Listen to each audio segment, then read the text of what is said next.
Nós estamos no meio de uma conferência itinerária e começamos em Arapiraca, Alagoas, depois nós fomos para São Benedito do Sul, Pernambuco, e ontem nós estivemos em Santa Rita, Paraíba, e hoje estamos aqui em Natal, na cidade de Natal, Rio Grande do Norte. E amanhã nós estaremos em Mossoró. Graças ao Senhor, Ele tem nos suprido com a sua palavra tão rica e tão aplicável ao mesmo tempo. E nós estamos muito contentes, porque o Senhor nos mostrou o caminho, um caminho para chegar lá. Xangri-Lá, chegar lá, né? E nós queremos chegar lá, onde a vida da igreja será do jeito que o Senhor projetou, cheio de amor, cheio de misericórdia, e cheio de bondade, mansidão, humildade, amor fraternal, né? E essa é a grande salvação de Deus. O livro de Romanos fala do Evangelho de Deus. O Evangelho de Deus não é um conjunto de versículos bíblicos que falam a respeito do Evangelho, mas o Evangelho de Deus é uma pessoa.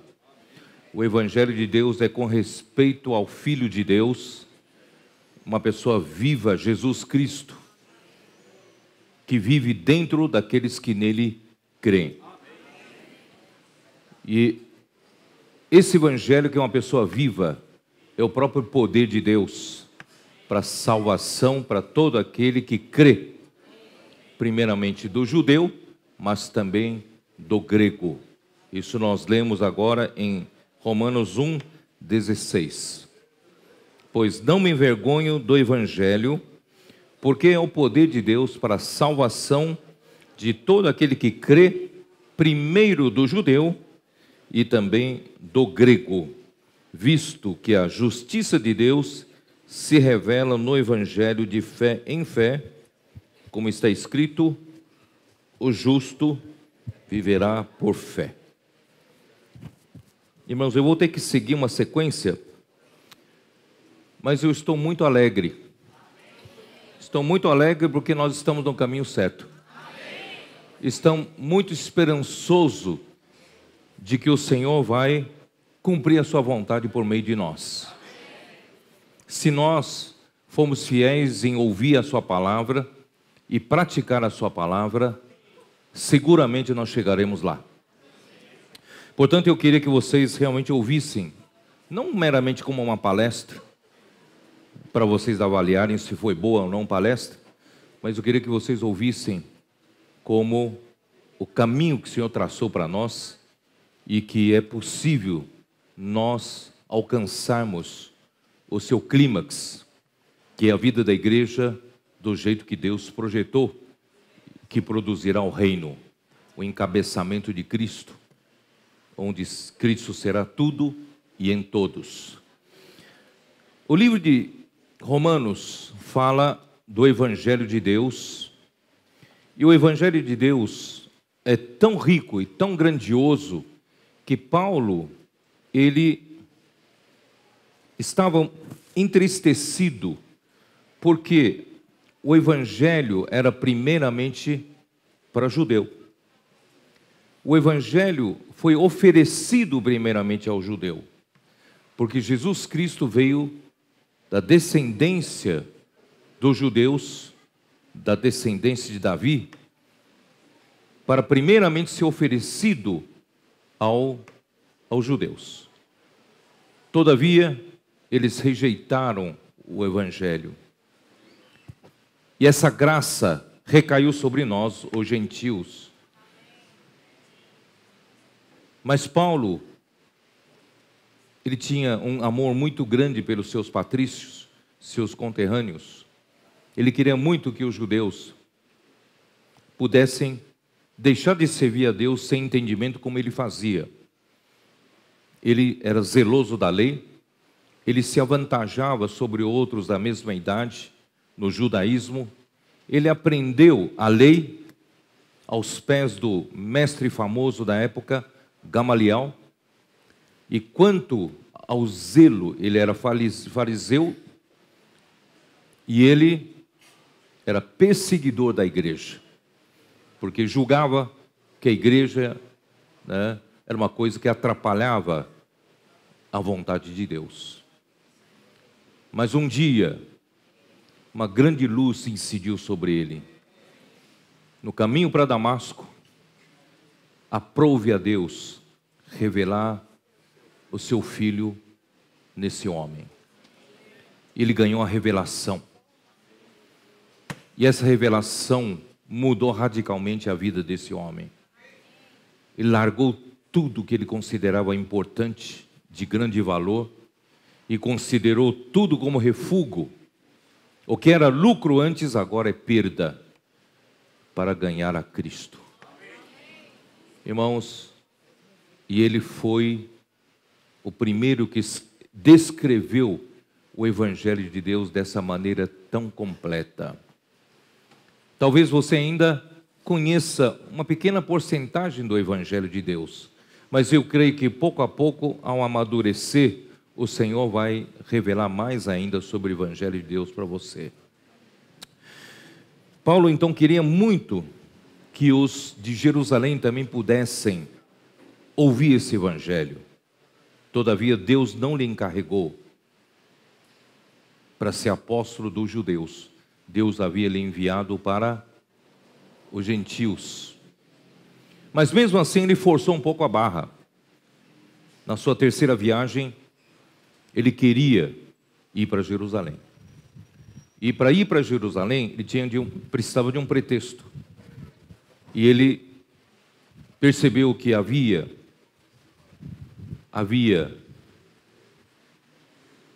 uma necessidade na Judeia, estava passando por uma crise de fome em Jerusalém, e Paulo levantou, pediu para as igrejas dos gentios da região da Galácia, Ásia Menor, Macedônia e Acaia, para levantar uma oferta para socorrer os pobres de Jerusalém.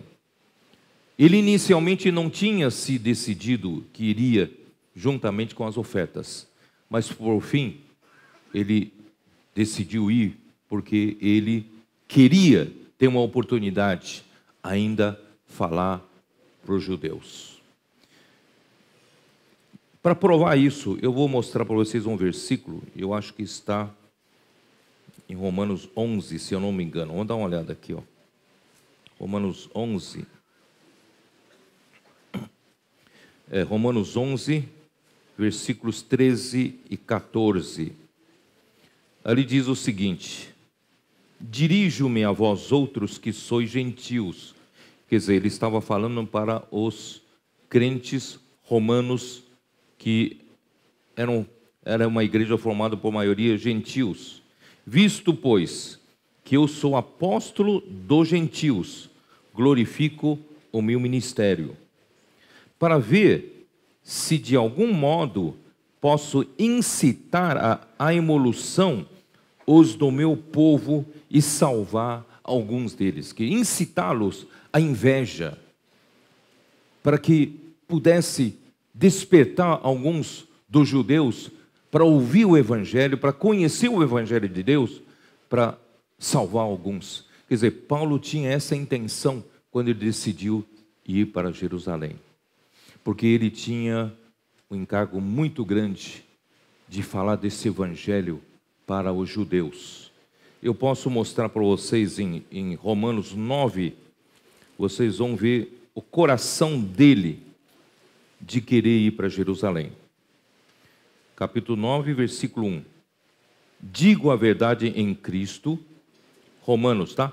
Romanos 9, versículo 1. Digo a verdade em Cristo, não minto, testemunhando comigo no Espírito Santo a minha própria consciência. Presta bem atenção no versículo 2. Tenho grande tristeza e incessante dor no coração. Então, esse era o estado de Paulo na sua terceira viagem. Por isso que ele queria correr riscos. Ele sabia muito bem que lá em Jerusalém ele poderia ser preso. Mas ele queria, de algum modo, ter uma oportunidade para mostrar o Evangelho de Deus, pregar o Evangelho de Deus para os judeus. Então ele diz: tenho grande tristeza e incessante dor no coração, porque eu mesmo desejaria ser anátema, separado de Cristo, por amor de meus irmãos, meus compatriotas segundo a carne. Porque eles são israelitas, pertence-lhes a adoção ou filiação, e também a glória, as alianças, a legislação, quer dizer, a promulgação da lei, o culto ou os serviços do Antigo Testamento para Deus, e as promessas foram dadas para os judeus. E deles são os patriarcas, Abraão, Isaque e Jacó, e também deles descende o Cristo. Cristo veio em carne da descendência dos judeus. Mas Paulo logo põe ele acima dos judeus. E também dele descende o Cristo, segundo a carne, o qual é sobre todos. Deus bendito para todos sempre. Amém. Bom, então esse desespero de Paulo ir para lá, talvez tenha exagerado, né, esse zelo, mas isso mostra, irmãos, que Paulo, ele conhecia o Evangelho de Deus e sabia que os judeus tinham zelo por Deus. E ele sabia que os judeus amavam a Deus, prezavam a palavra de Deus, queriam cumprir tudo que está escrito na lei. Capítulo 10 de Romanos, capítulo 10, versículos 1 e 2. Irmãos, a boa vontade do meu coração e a minha súplica a Deus a favor deles são para que sejam salvos. Ele queria que os judeus fossem salvos, porque lhes dou testemunho de que eles têm zelo por Deus, porém, não com entendimento. Infelizmente, eles não têm entendimento, mas eles têm zelo. Se você um dia pudesse conhecer um pouco os judeus ortodoxos, os judeus que levam a sério a lei de Deus, que seguem a tradição de Moisés, a lei de Moisés, a tradição dos seus pais, você vai ver que eles são uma minoria que se isola dos prazeres do mundo para estudar a lei e tentar praticar a lei. Eles são sérios nisso. Eles ficam todo o tempo estudando e procurando praticar a lei e procurando se isolar, né, das coisas que poderiam levá-los a caírem, porque eles querem ser justificados pela lei, praticando a lei. Mas Paulo já foi desse meio. Paulo sabia que pela lei ninguém é justificado. Pelas obras da lei ninguém é justificado. Por isso esse desespero no coração de Paulo em tentar dizer para aqueles judeus que são zelosos pela lei, zelosos pelas coisas de Deus, tentando praticar a lei para serem justificados, para mostrar para eles, hoje o caminho para a justiça de Deus é pela fé. É tão simples, não precisa fazer tanta coisa por conta própria. Por isso, irmãos, o Evangelho de Deus é maravilhoso, irmãos. Você e eu precisamos conhecer melhor esse Evangelho de Deus. Os irmãos estão entendendo? Eu estou tentando mostrar para vocês esse desespero de Paulo. Eu não estou dizendo que foi certo ou errado ele ter ido para Jerusalém. Eu não quero julgar isso. Mas eu quero dizer para vocês que Paulo, ele conhecia o caminho para a salvação por meio do Evangelho de Deus. E você conhece? Ó Senhor Jesus. Então, Romanos capítulo 1, dá uma olhada, vamos voltar lá. Romanos capítulo 1. Logo de cara, ele quer mostrar para os judeus e para os gentios que o Evangelho é com respeito a Jesus Cristo, que os judeus rejeitaram. Olha, Paulo, servo de Jesus Cristo, chamado para ser apóstolo, separado para o Evangelho de Deus, o qual, quer dizer, o Evangelho de Deus, o qual foi por Deus outrora prometido, é o Evangelho que foi prometido para o quê? Para os próprios judeus, porque era por meio dos seus profetas nas Sagradas Escrituras. Mas esse Evangelho é com respeito a seu Filho. E esse Filho é Jesus Cristo, que os judeus não querem reconhecer que o Messias já veio. E o Evangelho é essa pessoa. Se você não aceita essa pessoa, você não tem o Evangelho de Deus. E você não recebe a salvação de Deus. Você pode tentar se justificar na lei, você não vai se justificar nunca.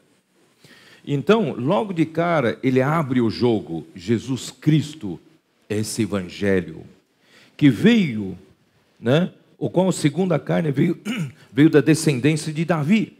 Quer dizer, veio da descendência de vocês, da linhagem dos judeus, da realeza Davi. E foi designado Filho de Deus. Sabia que esse Jesus Cristo, que vocês rejeitaram, ele foi designado Filho de Deus com poder pelo Espírito de Santidade? Pela ressurreição dos mortos, a saber, Jesus Cristo, nosso Senhor. Vocês rejeitaram ele, mas Deus o ressuscitou dentre os mortos e Deus o fez Filho de Deus. Filho primogênito de Deus, como homem. É ou não é? Por intermédio de quem viemos a receber graça e apostolado por amor do seu nome para a obediência por fé entre todos os gentios. Já que os judeus rejeitaram, agora nós ganhamos a graça. Nós recebemos o que esse Evangelho que é a pessoa viva, recebemos a Jesus Cristo e hoje passamos a viver pela obediência por fé. Vocês estão entendendo? Aí capítulo 1, versículo 16, como fala? Pois não me envergonho do Evangelho. Você sabe que você, para não se envergonhar do Evangelho, é só perder um pouco a vergonha na cara de poder falar de Jesus Cristo para outra pessoa. Mas se você conhecesse o conteúdo desse Evangelho tão sublime, tão superior, tão maravilhoso, você não teria vergonha nunca. Mas Paulo, você sabe que para um judeu ortodoxo, quem esteve à frente do judaísmo, receber Jesus Cristo naquela época era praticamente renegar o seu futuro, a sua família e a sociedade judaica era renegar tudo. Eu estive 2 vezes no Iraque. Iraque, maioria muçulmanos. Tentei pregar evangelho para um tunisiano que era nosso motorista. Irmãos, é a coisa mais difícil do mundo. Porque na cabeça dele é Alcorão, Maomé, Alcorão. Não aceita, não consegue entrar nada na cabeça deles. E se eles crescem em Jesus Cristo, eles seriam simplesmente deserdados de qualquer herança de seus pais, eles seriam expulsos da sociedade onde vivem, e a família expulsaria, quando não, o pai mataria o filho próprio filho que cresce em Jesus. Não sei se vocês sabem disso. E para Paulo ter aceitado Jesus, irmãos, aceitado esse evangelho, para ele, humanamente falando, foi muito difícil. Você e eu não pagamos esse preço, mas ele pagou esse preço. Mas ele podia dizer: não me envergonho do evangelho. Você pode dizer isso? Pois não me envergonho do evangelho. Quanto mais você conhecer melhor esse evangelho, aí você não vai ter vergonha de falar desse evangelho, porque esse evangelho é para a salvação, é o poder de Deus para a salvação de todo aquele que nele crê. Todo aquele que crê, primeiro do judeu. Por que primeiro? Porque, irmãos, o evangelho foi primeiramente oferecido para o judeu, sabia? Deus deu prioridade para o judeu. E depois também do grego, que representa todos os gentios. Ó Senhor Jesus, esse evangelho nos salva. É o poder de Deus que salva o homem. Você tem vergonha de dizer, pregar o evangelho que salva a pessoa para quem você está pregando o evangelho? Alguém que está se afogando, você salvar, você tem vergonha de salvar uma pessoa que está se afogando? Por isso, o evangelho é o poder de Deus para a salvação, né, de todo aquele que crê. Não podemos ter vergonha do evangelho. Bom, aí no capítulo 1 de Romanos, ele começa a mostrar que depois da queda do homem, no jardim do Éden, quando a serpente iludiu a Eva, enganou-a, oferecendo o fruto da árvore do conhecimento do bem e do mal, dizendo que ao comer dessa árvore, do fruto dessa árvore, o homem teria capacidade de discernir o bem e o mal. E quando a Eva entendeu que ela poderia ganhar esse discernimento, ela pensou: então vou sempre escolher o bem para agradar a Deus. Só que caiu na conversa da serpente. E transgrediu, sem perceber, transgrediu a palavra de Deus, porque Deus lhe disse para não comer da árvore, do fruto da árvore que Deus disse para não comer, do conhecimento do bem e do mal. E no momento em que transgrediu a palavra de Deus, eles simplesmente saíram debaixo da autoridade de Deus, debaixo do dispensar do provedor universal que lhe daria tudo, e o homem ficou vinculado a quem? Vinculado à árvore do conhecimento do bem e do mal, que é Satanás, por autoridade, uma autoridade clandestina, paralela à de Deus, que a Bíblia chama de império das trevas. O homem, então, com isso, o pecado entrou no homem, a morte pelo pecado entrou no homem, e a morte passou para todos os homens. Irmãos, nós não precisamos nem, quando nascemos, já nascemos pecadores. Não precisamos nem ter cometido nenhum pecado, já nascemos pecadores. Por isso, irmãos, não há um justo, nem sequer um na terra, seja judeu, seja grego. Não é? E o capítulo 1 mostra a situação miserável para onde o homem afundou. Não é? Ó, eu não vou nem ler muito aqui para vocês, para a gente não cansar vocês. Versículo 24: por isso Deus entregou tais homens à imundícia, pelas concupiscências de seu próprio coração, para desonrarem o seu corpo entre si, pois eles mudaram a verdade de Deus em mentira, adorando e servindo a criatura em lugar do Criador, o qual é bendito eternamente. Por causa disso, os entregou Deus a paixões infames. Mas eu não preciso nem continuar lendo. Essa situação a que o homem caiu, na imundícia, no lamaçal do pecado. O homem chegou no fundo do poço. É ou não é? Isso está tudo na capítulo 1. Se você não se convenceu, vou ler o versículo 28 então para vocês. e por haverem desprezado o conhecimento de Deus, o próprio Deus os entregou a uma disposição mental reprovável.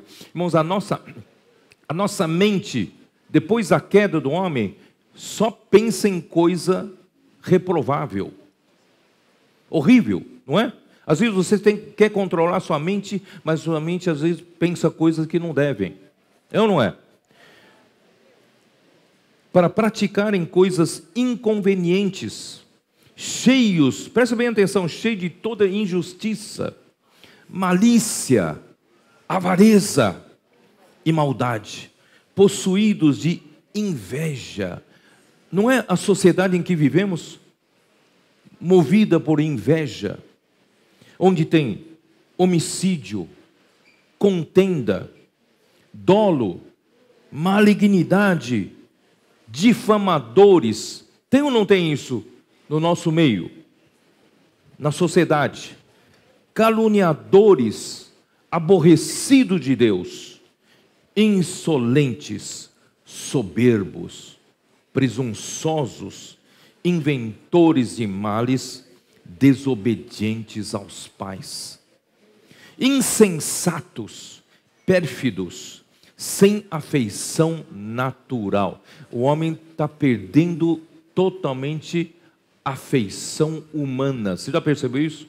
O homem está cada vez mais irreconhecível como homem. A humanidade do homem está perdendo o afeto natural do homem, ou não está? Sem afeição natural e o quê?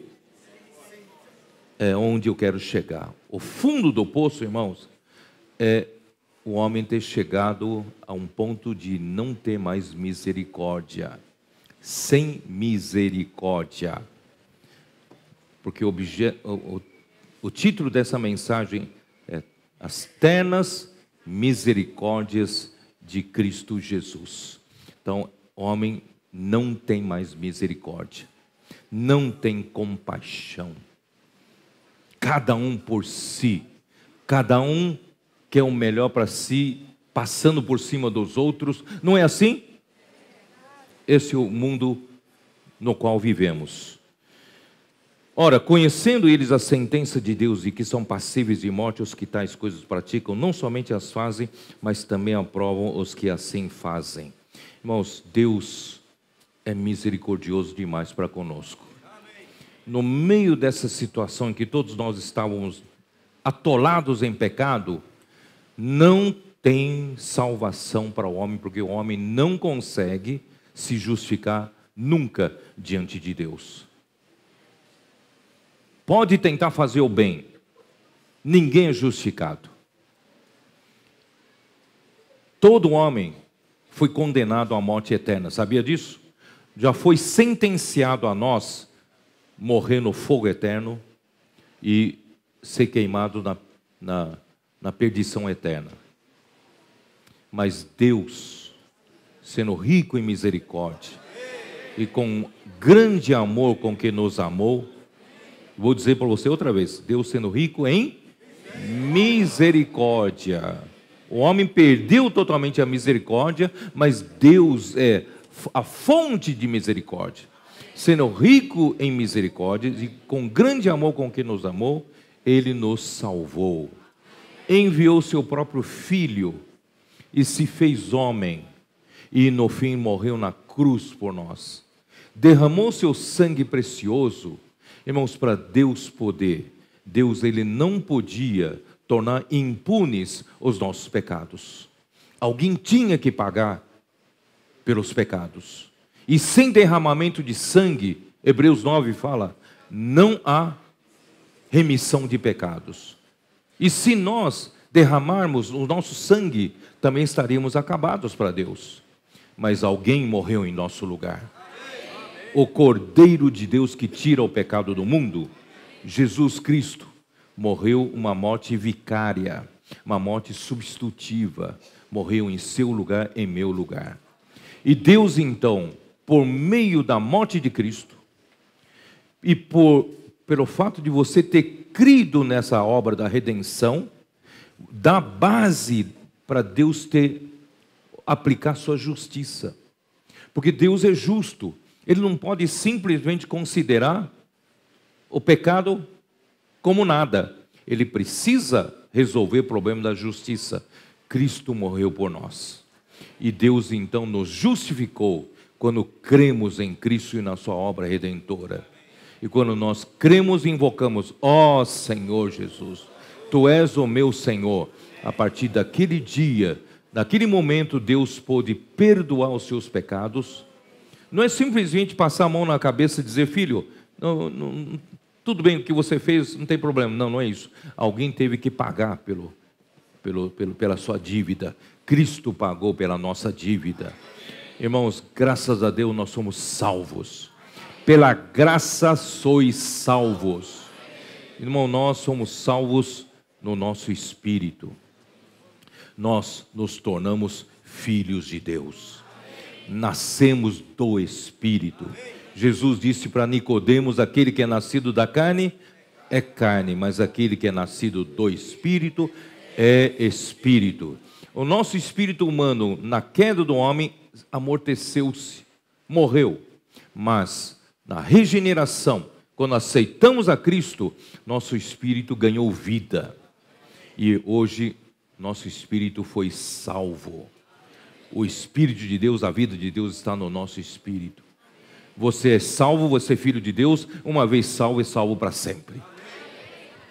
Aleluia. É ou não é grande a salvação? Os judeus até hoje estão buscando essa salvação. Pela prática da lei, não vão alcançar nunca. É por isso esse desespero de Paulo. É só crer. Jesus Cristo fez tudo pelo homem. É só crer em Jesus, invocar esse nome maravilhoso, não é isso? Então, irmãos, todo aquele que invocar o nome do Senhor será salvo. Romanos 10, como fala Romanos 10? Isso tudo está em Romanos. Romanos 10 fala o quê?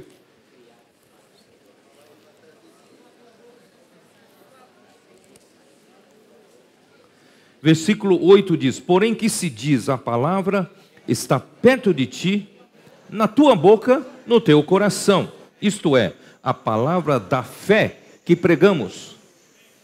Essa é a palavra da fé. Não é para tentar se justificar pelas obras. É crer pela palavra da fé.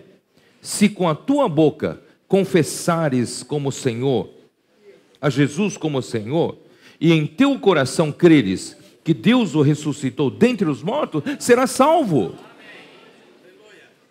Os judeus não creem que é tão simples assim. Mas é. Porque com o coração se crê para a justiça. Quando você crê, Deus então te justifica. Sabia? Abraão creu, Deus lhe imputou por justiça. Você creu?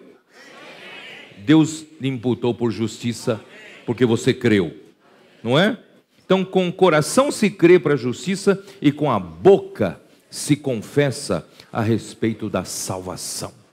Quando você abre a boca para dizer que Jesus é o Senhor, Jesus é como se lançasse uma boia para você que está se afogando e você é salvo por Ele. Então, esse nome salva. Com a boca se confessa para a salvação. Porquanto a Escritura diz, todo aquele que nele crê não será confundido, pois não há distinção entre judeu e grego, uma vez que o mesmo é o Senhor de todos. Ele é rico para com todos os que o invocam. Ó Senhor Jesus! Não é só naquele primeiro dia. Ele foi rico e te salvou, salvou teu espírito. Mas Ele continua sendo rico para você. A cada dia, toda vez que você o invoca. Porque todo aquele que invocar o nome do Senhor será salvo. Você acredita nisso? Todo aquele que invocar o nome do Senhor será salvo. Como, porém, invocarão aquele em quem não creram? E como crerão naquele de quem nada ouviram? E como ouvirão se não há quem pregue? Nós temos centenas de pessoas aqui. Deveria ter centenas de pregadores. O Senhor precisa da sua boca. O Senhor precisa que você pregue. Se você não prega, essa maravilha desse evangelho que salva as pessoas, não alcança as pessoas. Portanto, irmãos, esse ano é o ano do evangelho. 2018, devemos ter desespero para levar essa salvação para muitas almas. Vamos pregar o evangelho? Porque como eles vão ouvir se não há quem pregue? E como pregarão se não forem enviados? Como está escrito: quão formosos são os pés dos que anunciam coisas boas. Você está feliz? Você recebeu essa salvação. Você não irá mais para o fogo eterno. Você vai gozar já da eternidade, da nova Jerusalém, novos céus, nova terra. Já é seu. Nunca mais perderá a vida de Deus. Você será filho de Deus para sempre. Só que a história não termina aqui. Aí, no Chile, eu falei isso.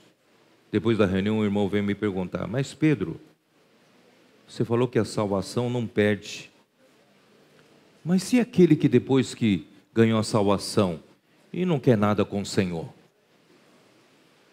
não ouve a palavra do Senhor, não obedece ao Espírito, não quer saber de nada, não prega o evangelho, não quer saber da edificação da igreja, ele vive uma vida mundana, e quando chega no fim, como é que faz? Qual a diferença entre um e o outro? Eu falei: há uma grande diferença. Essa grande diferença é que, irmãos, nós somos feitos de 3 partes. Nós temos o Espírito, e nós temos a alma, nós temos o corpo. Quem creu, ganhou a salvação do Espírito. Não é? E todo aquele que ganhou a salvação do Espírito, um dia, ganhará a salvação do corpo também. Porque quando Jesus Cristo vier na sua segunda vinda com seus anjos, os mortos em Cristo, os que dormem, ressuscitarão primeiro. E ressuscitarão com o corpo da glória. Um corpo de ressurreição. Isso é salvação do corpo. Nós não vamos ressuscitar com essa cara mais não, viu? Sabia disso? O Zé é assim, mas na ressurreição não vai ser assim não. Alguns vão dizer, ainda bem, né? Alguns vão dizer. Nós vamos ganhar um corpo de ressurreição, de incorruptibilidade. Amém? Essa é a salvação do corpo. E tudo isso está no Evangelho de Deus. Tem o poder de Deus para a salvação até do corpo. Mas tem uma parte que é muito difícil para Deus salvar, que é a nossa alma. A nossa alma. O que é a nossa alma? O que é a nossa alma? Quando Deus criou o homem, Gênesis 2:7, Deus formou o corpo do homem do pó da terra, não é? E o homem era um boneco de barro sem vida. E Deus lhe soprou nas suas narinas o fôlego de vida. Esse fôlego de vida entrou nas narinas daquele boneco de barro. O que aconteceu? Lhe deu vida. Isso está no livro de Jó, não é? O sopro de Todo-Poderoso me deu vida. E esse Espírito de Deus, esse sopro de Deus, que veio do próprio Deus eterno, entrou no homem, se formou o espírito do homem daquele boneco. Sabia disso? Porque a mesma palavra hebraica para o fôlego de vida é a mesma palavra traduzida em espírito do homem em Provérbios 20:27. O espírito do homem é a lâmpada do Senhor. Então, irmãos, o homem passou a ter o espírito do homem, e o espírito do homem é que deu vida para o homem. Sabia disso? Não é esse corpo feito de barro não que deu a vida, não. É o sopro de Deus que fez o homem viver. Aí a Bíblia fala em Gênesis 2:7, o homem então se tornou uma alma vivente. Tem espírito, tem alma, e o corpo ganhou vida biológica. Então o homem é de 3 partes. E a alma para que serve? Para que serve a alma? Hein? A alma tem 3 partes também. A alma tem uma mente para pensar. A alma tem uma emoção para amar, odiar, para gostar ou aborrecer-se. E tem a vontade para tomar decisões, deliberações. Não é assim? Então o homem, na alma, tem essas 3 partes. E Deus criou para o homem uma alma. Para quê? Ele não precisava ter complicado isso. Ele podia ter criado todos os homens iguais. Mas Ele criou para nós, irmãos, cada alma é diferente uma da outra. Você é diferente de quem está do teu lado. E às vezes totalmente diferente. Por quê? Porque cada alma é a sua personalidade, é a sua pessoa, é a sua individualidade. Cada um tem a sua individualidade, é ou não é? Cada um tem a sua maneira de pensar. Cada um tem a sua maneira de usar sua emoção e usar sua vontade, é ou não é? Então nós somos muito diferentes um do outro. E Deus nos fez assim. Ainda bem que Deus não nos fez como robôs. Já pensou? Eu e Zé e o Jobson, nós somos tudo igualzinho, né? Cópia um do outro. Robôs, eletrônico, não é isso? Mas não tem graça, não é isso? Mas Deus fez cada um de nós diferente. Aí é que dá sabor para a coisa. Só que tem uma coisa. Quando Deus criou o homem, Deus estava no comando do homem. Deus ia controlar todo o homem através do Espírito, não é? Mas depois que escapou de debaixo da autoridade de Deus, foi parar debaixo do império das trevas, irmãos, aí essas almas todas diferentes hoje são tão dissonantes. Nós desafinamos tanto. Não sei se você entende o que eu quero dizer. Eu vou comparar nós aqui como uma orquestra sinfônica. E cada um de nós aqui é um instrumento musical. Eu não sei que instrumento você é. Se é um tambor, se é uma cítara, se é uma viola, se é um baixo, né? Um saxofone.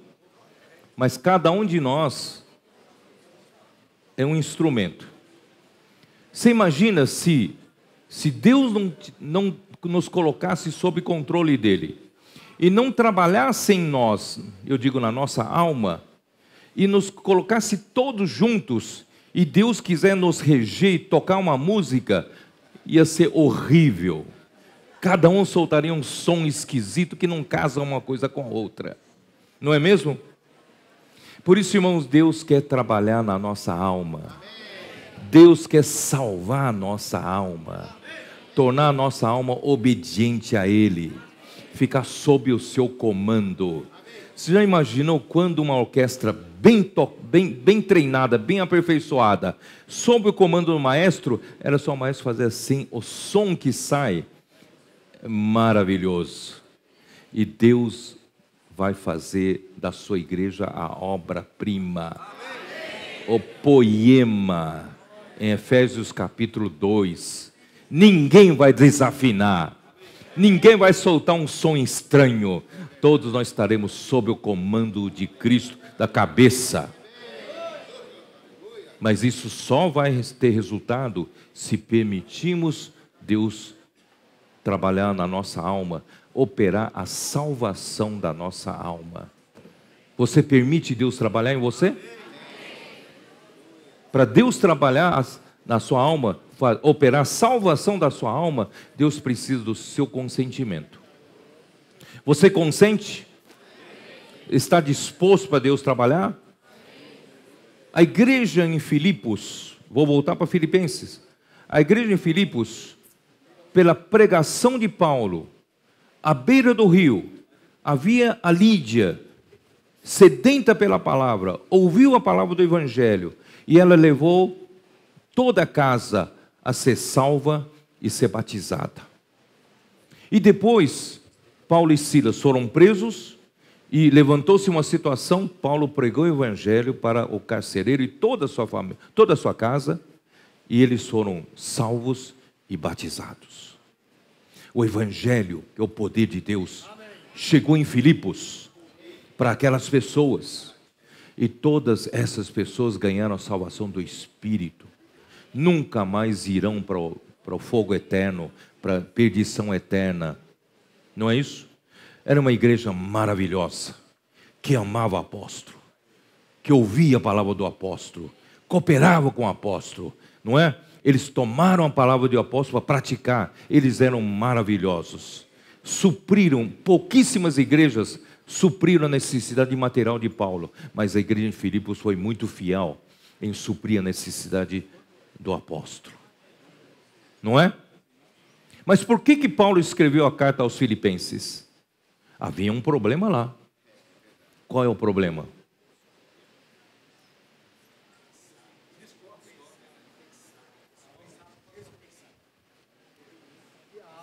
O maestro não consegue reger essa orquestra, porque eles não pensam a mesma coisa, eles não têm a mesma opinião, não têm o mesmo pensamento, não têm o mesmo amor, não têm... A relação de cada um deles para com o apóstolo era maravilhosa, mas entre eles não se entendiam. E por que entre eles não se entendiam? Por quê? Porque a alma precisava ser trabalhada. Você reconhece que precisa da salvação da alma? Então hoje à noite eu vou falar da salvação da alma. Deus quer mudar você.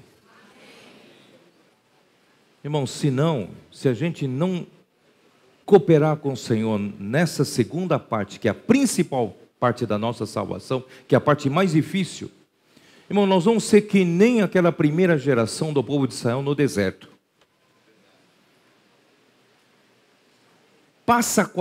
Passaram-se 40 anos, eles ficaram dando voltas pelo deserto, dando voltas pelo deserto. Eu disse para os irmãos do Chile que havia certo problema igualzinho à igreja em Filipos. Os irmãos do Chile amavam o irmão Dong ao extremo. Eles respeitavam e honravam o irmão Dong ao extremo. E o irmão Dong amava eles também ao extremo e ia lá fielmente, nesses últimos 39 anos, 2 vezes ao ano, para o Chile para ajudar eles, ministrar uma palavra para eles. É igualzinho a igreja em Filipos com Paulo. Só que eu disse para eles, havia um problema, desentendimento entre eles na liderança.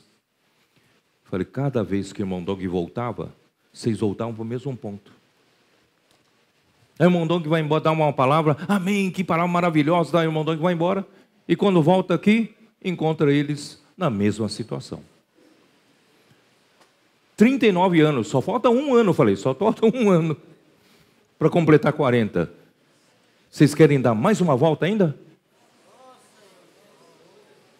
Irmão, o Senhor falou com eles. Muitos deles se arrependeram.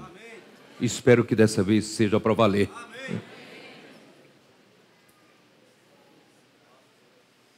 Será que as igrejas do Nordeste também querem dar mais uma volta? Porque não quer mudar sua alma, não quer mudar sua maneira de pensar, não quer mudar sua opinião. Você continua conservando, né, do jeito que você é, a sua alma, né, não intacta, não deixando o Senhor trabalhar. Nós é que perdemos tempo. Vamos entrar logo na boa terra? Amém. Hebreus fala que há um repouso, resta ainda um repouso para o povo de Deus. Vamos entrar? Irmãos, eu estou cheio de esperança. Eu estou com esses irmãos cooperadores aqui, eu falo para eles, eu estou cheio de esperança. Acho que entre nós vamos chegar lá. Vai acontecer aqui entre nós. Mas tem que ter a sua cooperação. Vamos buscar crescer. Hebreus 5, versículo 11, Paulo diz assim, vamos dar uma olhada, vai, não, eu queria falar rápido. Ó Senhor Jesus. Hebreus 5, versículo 11. Paulo diz, bom, espero que seja Paulo, né? Nós achamos que o autor de Hebreus seja Paulo. A esse respeito, temos muitas coisas que dizer e difíceis de explicar. Isso que eu estou falando para você é difícil de explicar. Você tem que ter revelação para saber. Portanto, vos tendes tornado tardios em ouvir. Pois com efeito, quando devias ser mestres, atendendo ao tempo decorrido, tendes novamente necessidade de alguém que vos ensine de novo quais são os princípios elementares, os oráculos de Deus, assim como os tornastes como necessidade de leite e não de alimento sólido. Quer dizer, depois de 10 anos de vida da igreja, 20 anos de vida da igreja, a gente continua brigando um com o outro, continua competindo um com o outro, tendo inveja um do outro. Não está na hora de a gente crescer? Né? É isso que Paulo está falando, né? Ah, Senhor Jesus. Ora, todo aquele que se alimenta de leite é inexperiente na palavra da justiça, porque é criança. Porque é criança. Mas o alimento sólido é para os adultos, para aqueles que pela prática têm as suas faculdades exercitadas para discernir não somente o bem, mas também o mal. Vamos comer alimento sólido. Alimento sólido, irmãos, é a gente estar disposto a tomar o caminho da cruz. Quem está disposto a tomar o caminho da cruz? Para a salvação da alma, vou resumir em uma frase. A salvação da alma, irmão, é simplesmente fazer morrer o nosso velho homem, na prática, e revestimos do novo homem. Nós ainda alimentamos muito o nosso velho homem.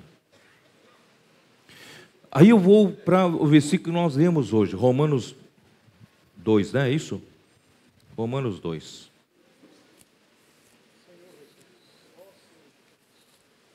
Romanos 2.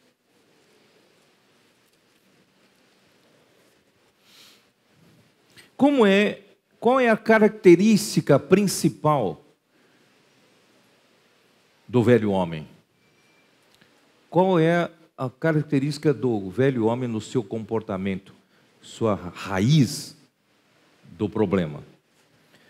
Capítulo 2, versículo 1. Portanto, capítulo 1 fala da lamaçal do pecado que o homem caiu. Agora, capítulo 2 fala do lado bom da alma. O lado bom da alma é mais difícil de você fazer você largar, sabia? É mais difícil você reconhecer que é problema. Porque é tão bom que você acha que não precisa, né, ser tratado. Então, capítulo 2 diz assim, versículo 1. Portanto, és indesculpável, ó homem, quando julgas, quem quer que sejas, porque no que julgas a outro, a ti mesmo te condenas, pois praticas as próprias coisas que condenas. Irmão, o que quer dizer isso, hein?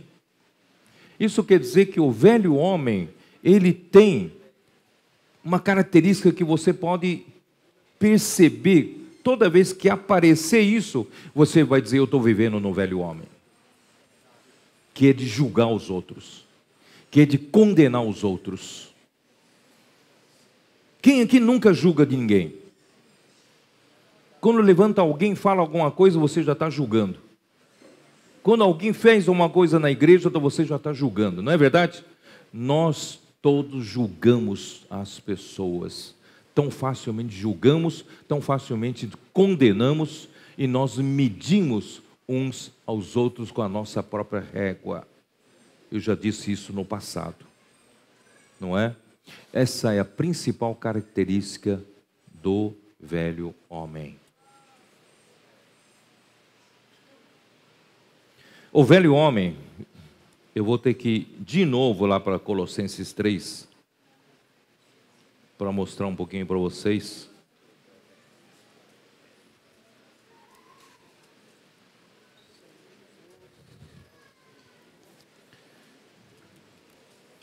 Versículo 5. Colossenses 3, versículo 5.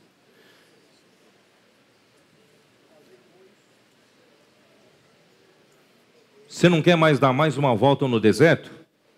Então vamos já trabalhar nisso. Versículo 5. Fazei, pois, morrer a vossa natureza terrena. Esse velho homem tem uma natureza terrena, porque o velho homem não é celestial, não é do céu. Esse velho homem é da terra. Nicodemos fala, Jesus diz para Nicodemos, aquele que nascer de novo, né, importa-te nascer de novo.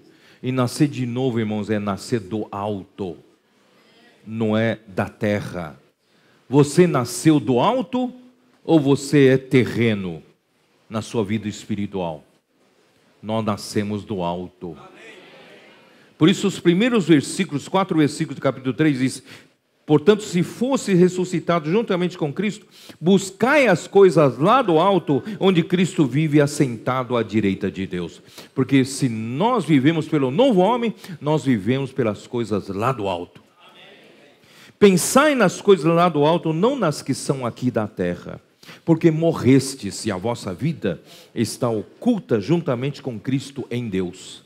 Quando Cristo, que é a nossa vida, se manifestar, então vós também sereis manifestados com Ele em glória. É tão simples. Se a gente viver no novo homem, irmão, nossa história encurta muito. Não precisa ficar dando volta no deserto. Você logo vai entrar na glória. Mas o problema é a nossa velha natureza. Então Paulo fala, fazei então, pois, morrer a nossa velha natureza terrena. Qual que é a nossa velha natureza terrena? Prostituição, impureza, que é fornicação, paixão lasciva, desejo maligno e avareza, que é idolatria. Por estas coisas é que vem a ira de Deus sobre os filhos da desobediência. Ora, nessas mesmas coisas andastes vós também noutro tempo, quando vivieis nela. Irmãos, são coisas que nós vivíamos nela, hoje já não vivemos nelas. Certo ou não? Ou você ainda vive no ambiente de prostituição, de fornicação? Não, essas coisas são coisas do passado. Não vivemos mais nela, não é isso? Espero que você esteja já livre dessas coisas. Mas agora, porém, despojai-vos igualmente de tudo isto. Não só daquelas coisas grosseiras, mas também, o quê? Despojai-vos também da ira. O velho homem, irmãos, tem ira, indignação. Eu fico indignado porque aquele irmão, o presbítero passou por mim e não me cumprimentou, né? Eu acho que ele está me desprezando. Eu fico indignado com isso. Fico indignado que o irmão que vinha me buscar não me pegou na conferência, para vir para a conferência, né? Indignado. Irmão, nós somos muito, como é que fala? Qualquer coisa nos ofende, qualquer coisa nos levanta indignação. É ou não é verdade? Ira, indignação, o que mais? Maldade. Ah, aquela irmã fez aquilo por mim, ela vai ver só, vai ter troco, né? Maledicência, ninguém tem esse problema aqui, né? Maledicência, ninguém fala mal de ninguém aqui, né?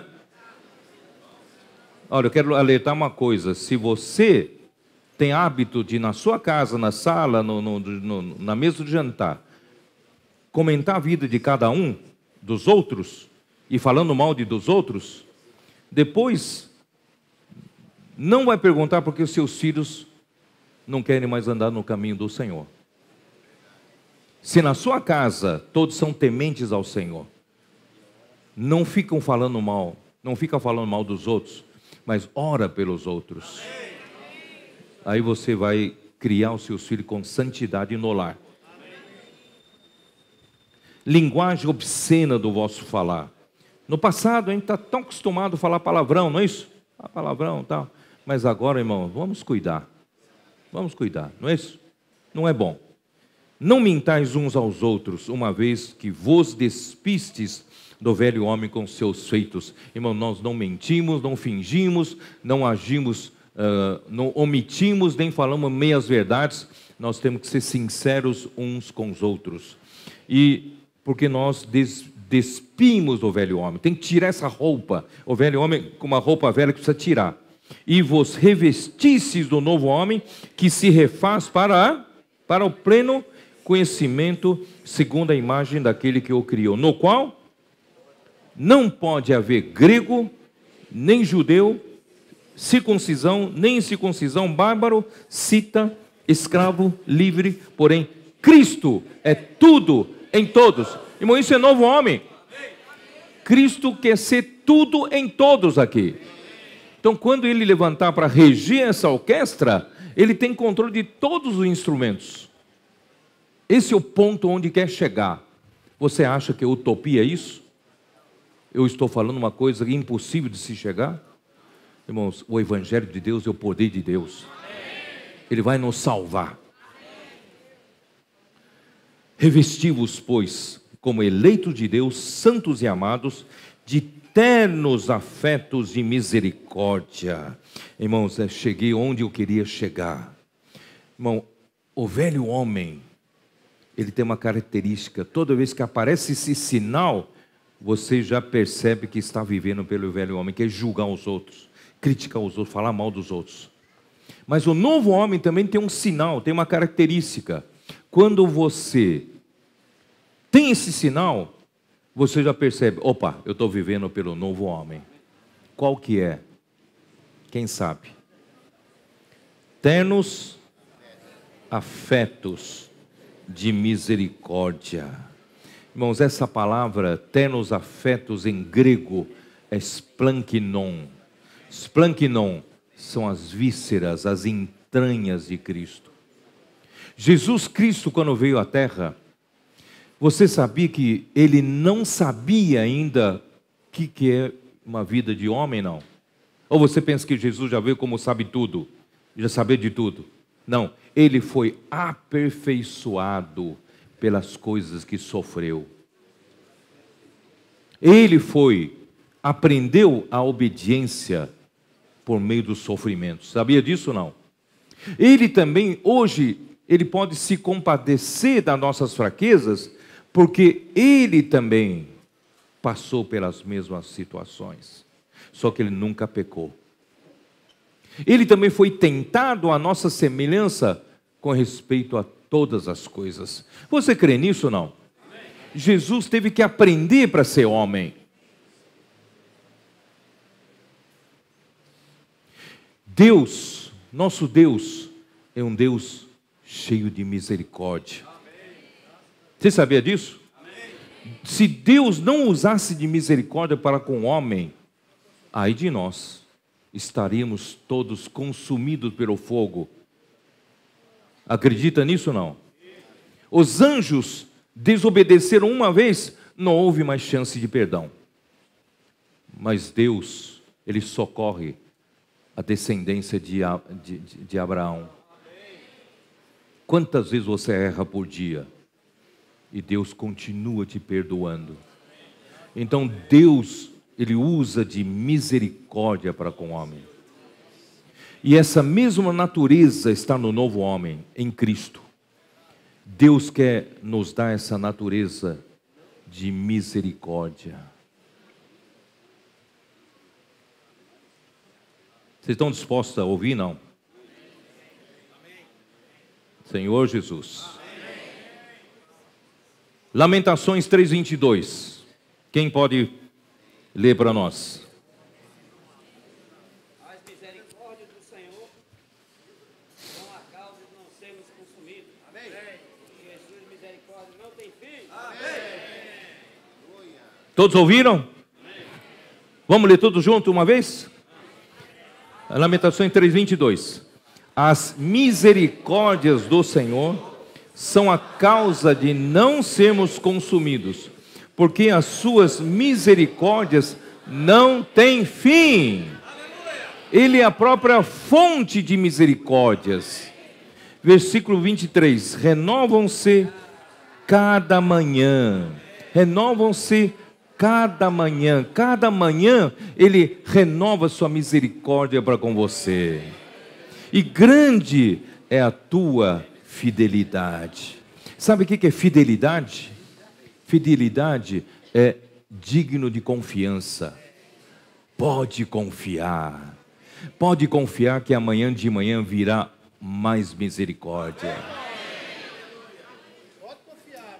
Deus é um Deus misericordioso. E Ele quer passar isso para nós, homens. Por isso, irmãos, isso só está no novo homem. Não é uma mudança de comportamento apenas, mas uma mudança de essência. É do velho homem passar para novo homem.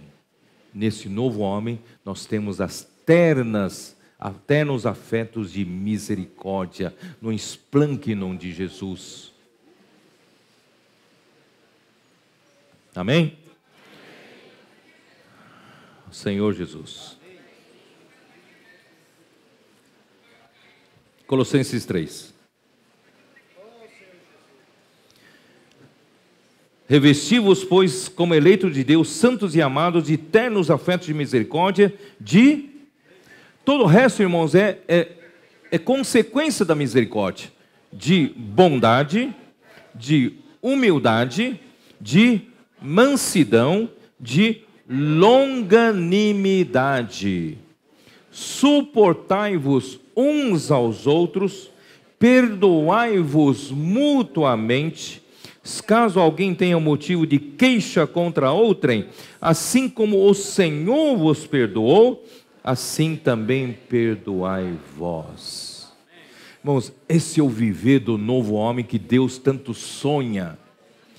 Deus sonha que nós um dia pudéssemos viver dessa forma. Eu vou repetir.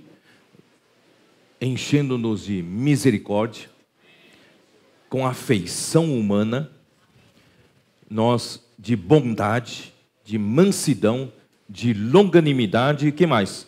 De humildade, né? E suportando uns aos outros, perdoando mutuamente. Ó Senhor Jesus. É possível perdoar? Só é possível perdoar se você tem misericórdia, se você tem compaixão. Sem compaixão não há perdão. E o que é compaixão? O que é compaixão? Mês atrás, ouvi uma entrevista de um psicoterapeuta. E ele falou uma coisa muito interessante. Ele falou assim: entre os seres humanos, é muito difícil ter essa virtude chamada compaixão. Muito difícil. Pouquíssimas pessoas têm. E o que é compaixão? Compaixão é empatia. Compaixão, o que é compaixão? O que é compadecer? É compadecer, é condoer-se, é ter os mesmos sentimentos que o outro está passando. E essa empatia não tem no homem. Se a gente pudesse, todo momento, pensar, saber o que o outro está passando, você não reagiria daquela maneira. Às vezes eu vejo, né, um momento, de repente, alguém enfurecido, muitas vezes sem motivo algum, me agride verbalmente. E eu, às vezes, tento ter uma reação também, tentar responder na mesma moeda. Irmãos, mas se você tiver um pouco de compaixão, se você puder pensar se você souber o que aquele homem que está tão agressivo está passando, quem sabe os filhos dele estão doentes, quem sabe a mulher está passando por uma necessidade muito grande, ou a família dele está passando por uma necessidade muito grande. Se você soubesse como ele está no estado dele, quem sabe você teria muita compaixão dele. Mas a gente não tem essa compaixão. E a gente não procura ter. o que o outro está se passando, o que o outro pensa. Portanto, a gente não perdoa um ao outro. Irmãos, o perdão nos liberta. Se alguém tem alguma coisa contra alguém nessa noite, e o Senhor te ilumine, você tem algum ressentimento que guarda, você tem algum rancor, alguma amargura, alguma coisa que você guarda no seu coração, e não é bom guardar rancor. Isso torna você uma pessoa mais amarga, torna você uma pessoa infeliz. É ou não é verdade o que eu estou falando? Torna você com um semblante caído, você não tem alegria. E se você perdoar, o perdão liberta. E não é só perdoar, às vezes você precisa aprender a pedir perdão. Irmão, o Senhor quer nos libertar do velho homem. Amém? Compaixão, empatia. Jó. Você tem mais um pouco de paciência não para ouvir? Jó. Sabe o que o Jó falou?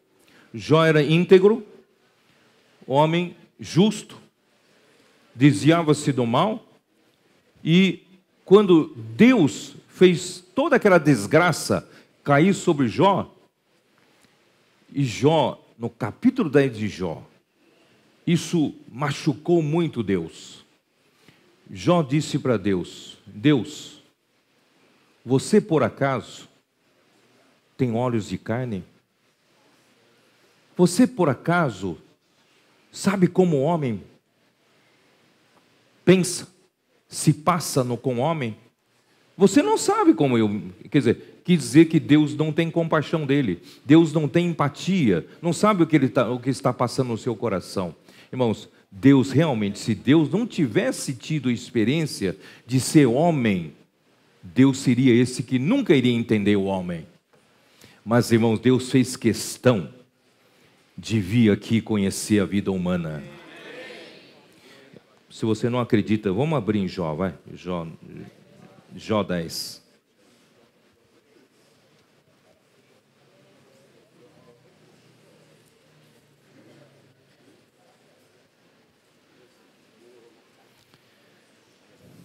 Versículo 1 diz: a minha alma tem tédio à minha vida, dá-lhe livre curso à minha queixa, falarei com a amargura da minha alma, direi a Deus, não me condenes, faze-me saber por que contendes comigo, parece-te bem que me oprimas, que rejeites a obra das tuas mãos e favoreças o conselho dos perversos.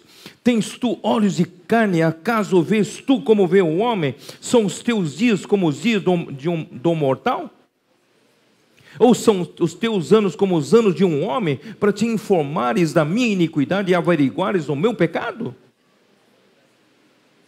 Deus, você não me entende, você não é Deus, você não é homem, você nunca foi homem. Quem nunca teve dor de dente não sabe o que outro está passando pela dor de dente. Deus muito bem poderia não entender o homem, mas ele se tornou um homem.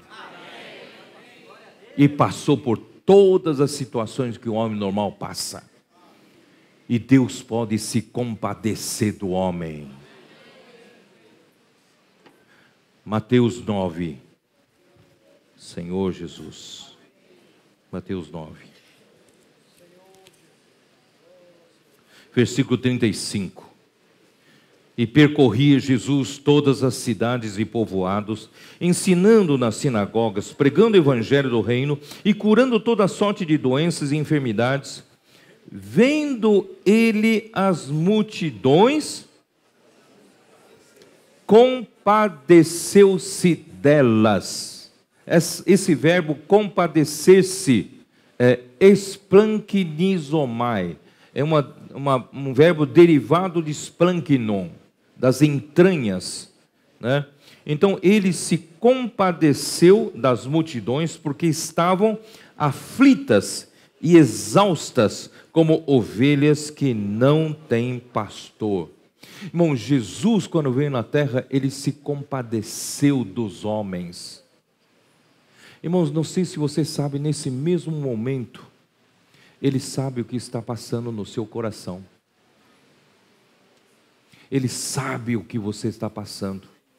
Ele sabe entender as suas dores. Ele entende as suas tristezas. Ele entende as suas dificuldades, os problemas que estão, o quê? Perturbando você. Ou você pensa que ninguém te entende. Às vezes a gente fala assim, o que eu estou passando, ninguém entende.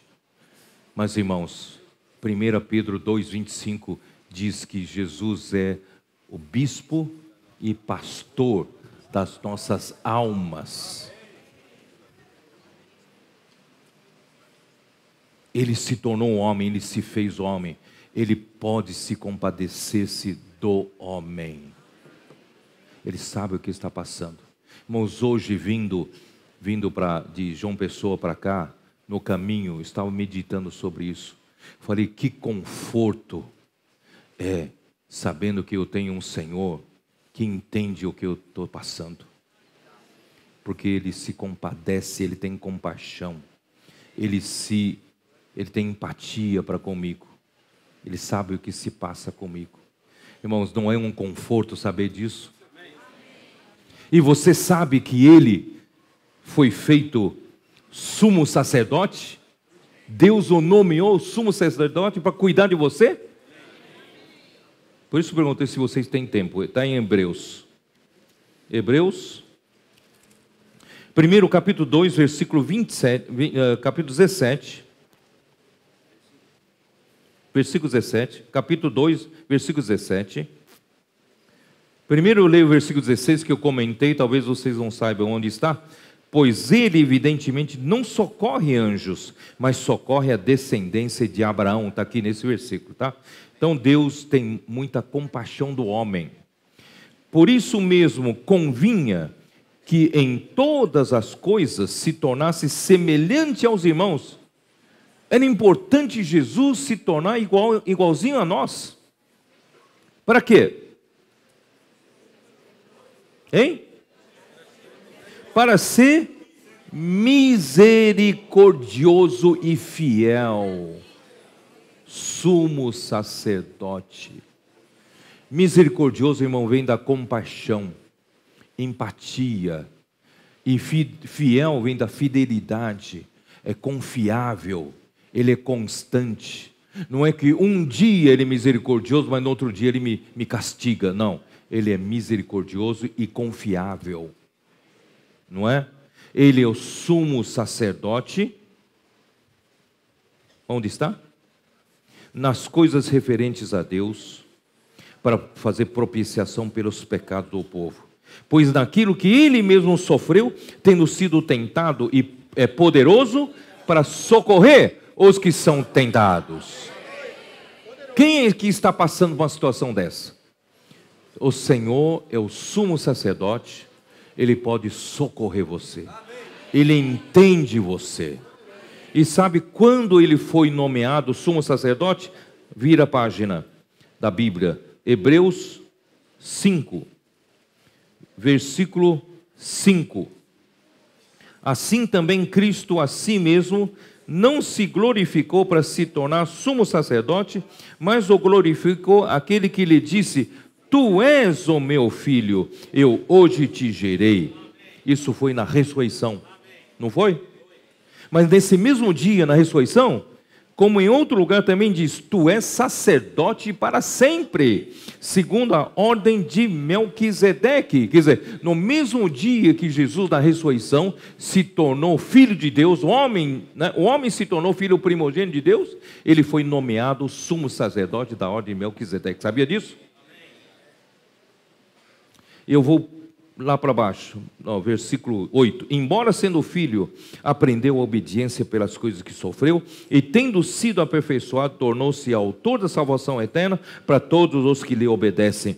Tendo sido nomeado por Deus, sumo sacerdote, segundo a ordem de Melquisedeque. Irmãos, esse sumo sacerdote é para sempre. Ele está no céu, mas ele está no seu coração. Ele está apacentando você, Ele está pastoreando você, Ele sabe o que você está passando. Eu não sei o que se passa com você, mas o sumo sacerdote sabe o que se passa com você. Portanto, irmãos, essa noite, creia, Ele pode pastorear cada um de nós. Vamos sair daqui tranquilos em paz. Temos um sumo sacerdote que tem empatia conosco. Portanto, vamos voltar lá para o versículo 15 do capítulo 4. Capítulo 4, versículo 15. O versículo 14, vai. Tendo, pois, a Jesus, o Filho de Deus, como grande sumo sacerdote que penetrou os céus, conservemos firmes a nossa confissão, porque não temos sumo sacerdote que não possa compadecer-se das nossas fraquezas, antes foi ele tentado em todas as coisas à nossa semelhança, mas sem pecado. Você acredita ou não acredita nessa palavra? Amém. Nós temos um sumo sacerdote que pode compadecer-se das nossas fraquezas. Esse compadecer-se é esplanquenizomai. Ele pode entender você. Ele sabe que você tem fraquezas. Ele não vai te condenar pelas suas fraquezas, mas Ele quer te ajudar. Amém? Portanto, o versículo 16: acheguemo-nos, portanto, confiadamente, junto ao trono da graça, a fim de recebermos o quê? Misericórdia. A fim de receber misericórdia e acharmos graça para socorro em ocasião oportuna. Amém? Você está mais tranquilo agora? Ele pode entender você. Jó falou uma tremenda besteira. Acusou que Deus não podia entender o homem. Mas você sabe que Jesus, mesmo vindo muitos anos depois, Deus é capaz de fazer esse homem Jesus, né? Você sabe que Ele é o Cordeiro de Deus que morreu por nós, mas Ele foi imolado desde a fundação do mundo. Então Ele faz a coisa se tornar eterna. Jesus, mesmo vindo depois, Jesus já estava no Antigo Testamento. Jesus já estava no livro de Jó. Você sabia disso? Então, irmãos, Deus pode sim entender o que se passava com Jó. E no final, irmãos, depois que Deus revelou o coração de Jó, você tem 2 animais dentro de você, né? Você se acha tão justo, tão bonzinho, mas você tem 2 animais bonzinhos quando está debaixo da água. O bemote é o hipopótamo, parecido com o hipopótamo. Ele é tão, né? Ele é tão, parece tão, né? As crianças querem até passar a mão na cabeça, mas e o animal que mata homens da África? E você tem o quê? Leviatã, que é parecido com um crocodilo. Irmão, tudo isso mostra, é a nossa alma, velha alma, orgulhosa, achando que é alguma coisa, porque o Leviatã é o rei sobre animais orgulhosos. Ele olha com desprezo tudo que é alto, ele despreza o próprio Deus. Mas, irmãos, aí no fim, né, Deus diz: quem é esse que obscurece os meus entendimentos, né? Como é que é? Que obscurece os meus caminhos pela palavra sem entendimento. Aí no fim ele fala: Senhor, eu me arrependo na cinza e me abomino, né? No pó e na cinza, não é isso? E no fim ele falou: meus olhos agora, antes eu te ouvia só de falar, mas agora meus olhos te veem. E Jó foi salvo. E a situação posterior de Jó, irmão, foi muito mais próspera do que antes. Você quer prosperar daqui para frente? Não vai ficar dando volta no deserto, irmãos? É só crer nessa palavra. Eu quero terminar, falar o seguinte. Mas, irmãos, toda essa salvação da alma não acontece também sem as tribulações. Nós temos as nossas tribulações do dia a dia. Eu acabei de dizer para vocês, cada um aqui tem a sua ansiedade, sua angústia, seus problemas, ou não tem? Cada um de nós tem. Mas você tem que aprender a encarar esses problemas, essas dificuldades, essas frustrações na sua vida, essas situações que são contrárias ao que você quer. Você tem que encarar que Deus ama você. Deus quer usar cada situação dessa para você desvestir do velho homem e viver pelo novo homem. Você acredita nisso? Ele quer aperfeiçoar você. Ele quer fazer morrer a sua natureza terrena do velho homem. Ele quer fazer viver o novo homem. E Romanos 5:1 fala que nós devemos gloriar nas nossas tribulações. Porque a nossa tribulação produz para nós a perseverança. A perseverança é a resiliência. Irmão, nós precisamos louvar o Senhor pelas tribulações. Não são tribulações extraordinárias, são as tribulações do seu dia a dia que você já passa. Só que você não as usa para crescer. Você tem usado para murmurar que nem Jó.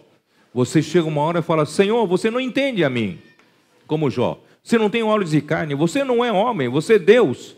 Mas Deus disse: eu fui um homem sim, eu posso entender você. Então não reclame, irmãos, não murmure nas situações de tribulação, mas aproveite todas as situações para crescer. Ir na presença do Senhor, ir até o sumo sacerdote, fiel e misericordioso. Achega-se ao trono da graça. Ele pode te suprir com misericórdia e te socorrer no momento oportuno. Guarda bem essa palavra. Deus é misericordioso. As suas misericórdias não têm fim e renovam-se a cada manhã. Se não for por isso, estaríamos já consumidos. Mas Deus quer fazer de nós, eu espero que você também acredite nisso. Deus quer fazer de nós a vida da igreja vivida pelo novo homem. Já pensou que maravilha? Cada vez menos ira, indignação, maldade, maledicência, né? Falta de perdão, e cada vez mais compaixão, misericórdia, bondade, mansidão, humildade, não é? Perdão, amor, né? Que é vínculo da paz, vínculo da perfeição. Irmãos, essa vida da igreja será uma vida verdadeiramente um paraíso de Deus aqui na terra. E a vida da igreja vai atrair muitas pessoas para viver aqui conosco. Amém? Jesus é o Senhor. Tá? Vamos ainda vamos fazer ainda 5 minutinhos, 5, 10 minutos. Vamos fazer pequenos grupos. Vamos ajudar um ao outro, né? Compartilhar, mostrar, né? Como nós podemos praticar essa palavra.